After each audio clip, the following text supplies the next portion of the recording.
Thank you very much to our panelists for those presentations this morning. And I will now open the floor. Remember, you have the mics on the left-hand side and right-hand side of the hall for the questions from the audience to our panelists this morning. Just to start things off, however, Ms. Sheena Zuniga, I just want to say that I would have visited the Garifuna area in Belize only this year, um, the end of July, beginning of August. And I just want to say that, your presentation really touched me just because I felt it. Really working with the Garifuna people there. So I just want to say thank you very much for that presentation. And we have one comment here, and please go ahead. Hello, good morning, panelists. My name is Cheryl Ann Budram, and I'm from University of the West Indies, St. Augustine. I have a very keen interest in building community resilience. And so this question, I think, I'd like to pose to Sheena. I really enjoyed your presentation.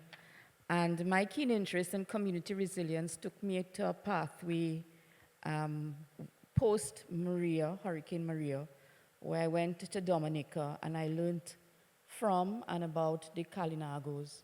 Their community was devastated by Maria, and efforts for recovery focused on the entire resettlement of the community.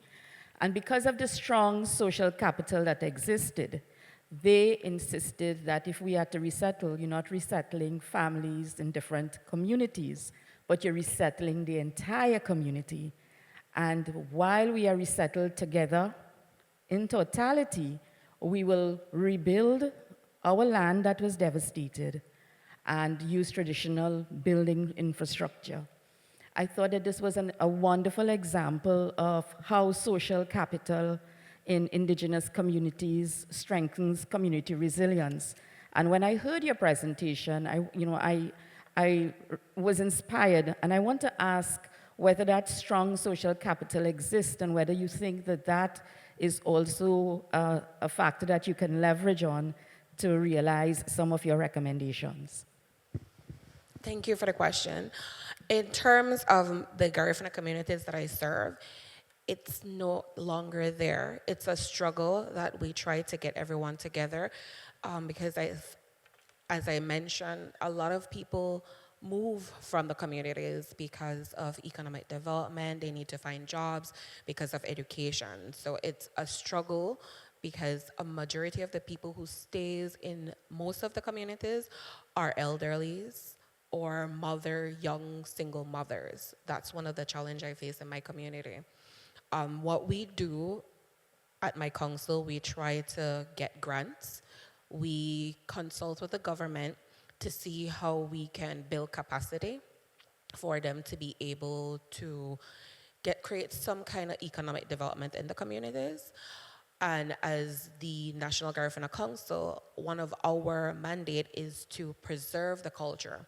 So we try to go into the communities and educate them about the culture and reiterate where we came from, what we were, to have that connection to the communities. But I do feel that if we organize ourselves better, that would help. You don't move mountains by one person. You build better together. So that's something that we have been pushing, that we can't have one or two persons talking about our issues. It has to be a collective issue. And that's something that I feel a lot of indigenous people and communities face, that we're no longer speaking one voice. Everybody wants to speak their own voice, and they are motivated by financial needs, money, better jobs, better opportunities. So that's my take. Hi, everyone. Thank you so much for your talks this morning. I learned a lot, and I was really inspired. But my question is for any or all of you. I like that most of you brought up the youth, right? And the fact that the youth should have a vested interest in climate change solutions. But my question to anyone or all of you, is how do we revitalize the youth? How do we increase the education in youth, and not just any youth, but particularly Black, Brown, Indigenous youth in each of our communities? How do we get them fired up so that they can learn to band together or even become leaders in each of their communities and use their voices to kind of force and emit change and, you know, become the ones that are leading change into that next generation, knowing that you all are going to inherit all of the problems that previous generations have kind of placed at your feet? Can take that first one. I'm also a mom, so I will give this in the context of Belize. My son is 15, and at his high school, they have mentorship programs, and there's an organization that focuses on climate change in Belize, YES. So that organization went into the high school, tried to select the top students to join their mentorship program. So my son enrolled in that, and every week they take the students to different locations and have workshops to educate them about climate change, why it's important. They have different activities that they do so that they can see how climate change affects the community. So I feel if that's something that can be adopted in the Caribbean, that would help, because you're starting the education from very young. You're not waiting until they're in the university and seeing that, you know, we lost our beaches, we don't have water, we can't plant our food, we no longer can plant and live off of our soil. So I think that's a good initiative that can be adopted in different areas.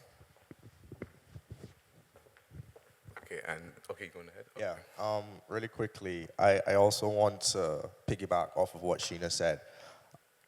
Yes, mentorship programs are the right way to go, but I do think, especially in SIDS and in least developed countries, that we look at restructuring the educational curriculum and we incorporate this into socialization of the young people, you know, from very early, so that they appreciate the environment as they grow up. But also, as Senator Thompson said yesterday, incentivize, give people of color, indigenous people, Black people as well, incentives, you know, scholarships, opportunities to be exposed in other areas, you know. And I think through that, because even me, when I'm offered an opportunity, sometimes I ask, what is it there for me, you know? Because when you enter this space, I do it from the heart, but at the end of the day, you know, it can be taxing.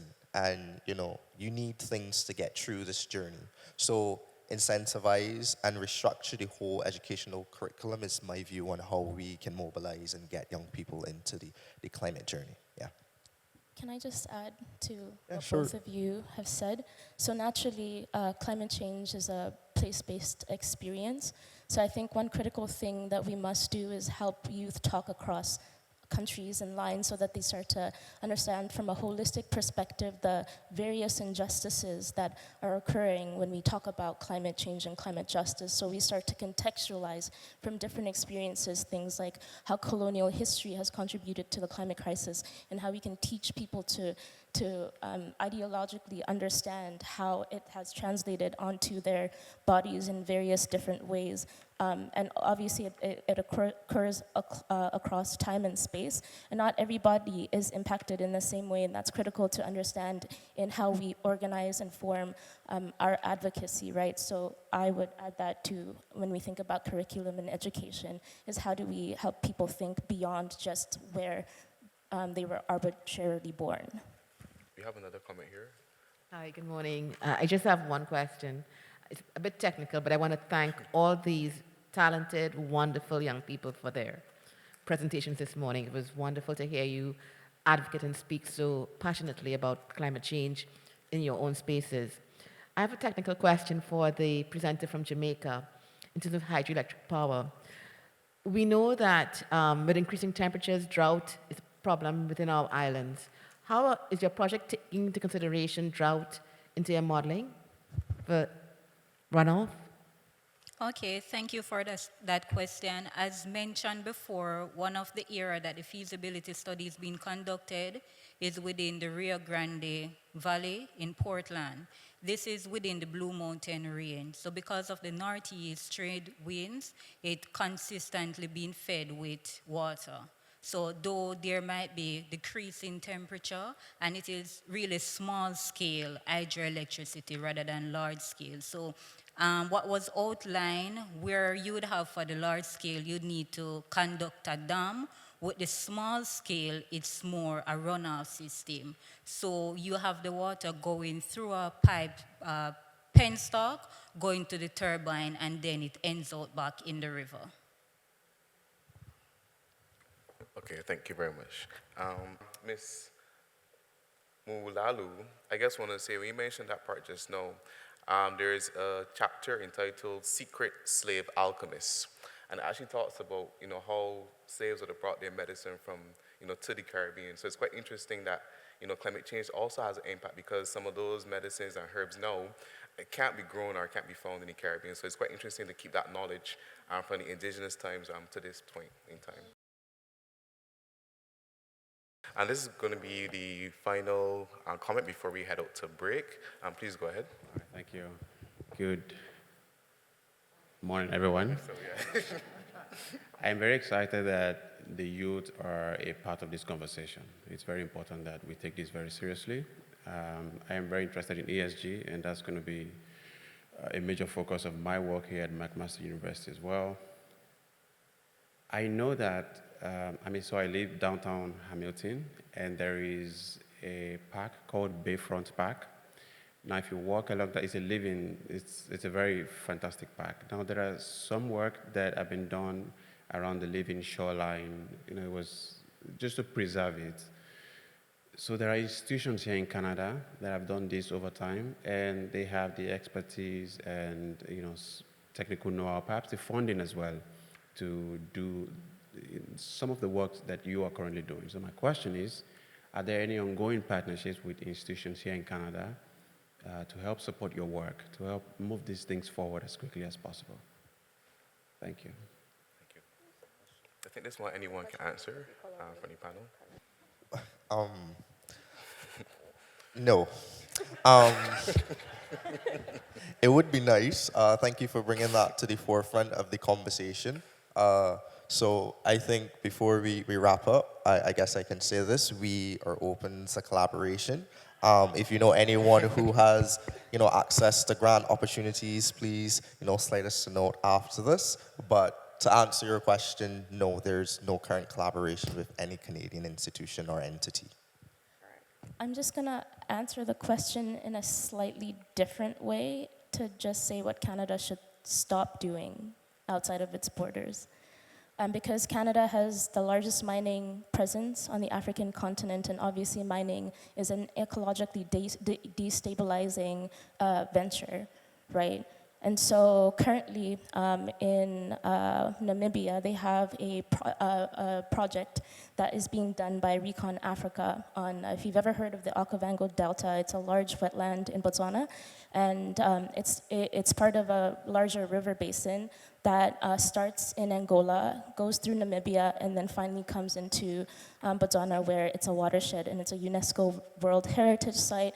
About 1 million people depend on that river basin and depend on its ecological integrity.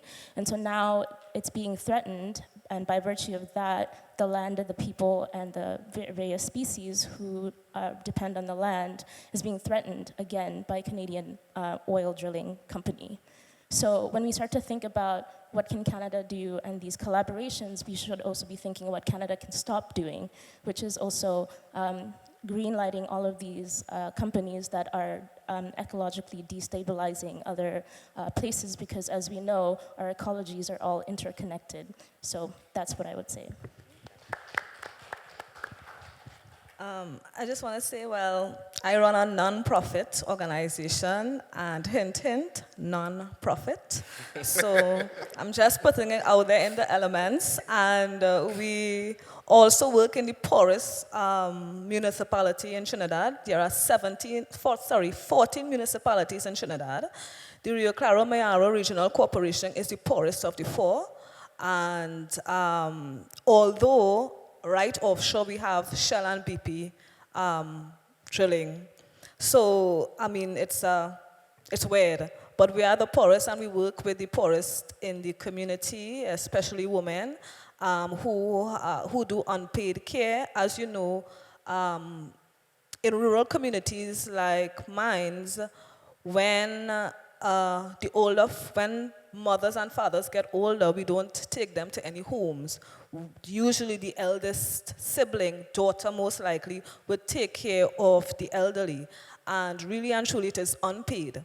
And what is happening now, because of climate change, we have drier spells and more intense rainfall, and water management is an issue in our community where the women are responsible to manage that supply of water because we don't get an adequate supply of pipe one water in our communities. So we harvest rainwater. And when we harvest rainwater, we have to make that 1,000 gallon of rainwater harvested. We have to stretch that for the entire dry season because most of the times we don't get pipe one water. And now it is affecting the health of not only the elderly in terms of care and hygiene, but also the young ones, and the burden falls on that sibling, usually the elder daughter, to take care of the family. So, hint, hint, non-profit. Thank you. Thank you to the moderator for giving me this opportunity. I just wanted to inform the panelists and anyone in the audience, one of the alternatives for funding and partnerships with Canada, aside from the large development cooperation programs that we deliver, I'm a former government official, so I say we, is something called the Canada Fund for Local Initiatives. Each High Commission each embassy around the world has a local fund that is designed to be smaller scale, can fund local projects, and they open their application windows at different times through the year. I know there are some in the Caribbean that are opening up right now. I know Jamaica has just opened. I saw it on Twitter yesterday. But those are possibilities for smaller scale funding that don't involve, going to the World Bank or other large organizations that Canada supports. So I just wanted to put that out there. And I think it's a good point at this time to acknowledge the funding and the support from the Caribbean Development Bank for the youth traveling from the Caribbean to this conference here in Canada. So I just want to say thank you very much for the Caribbean Development Bank in supporting us to come here.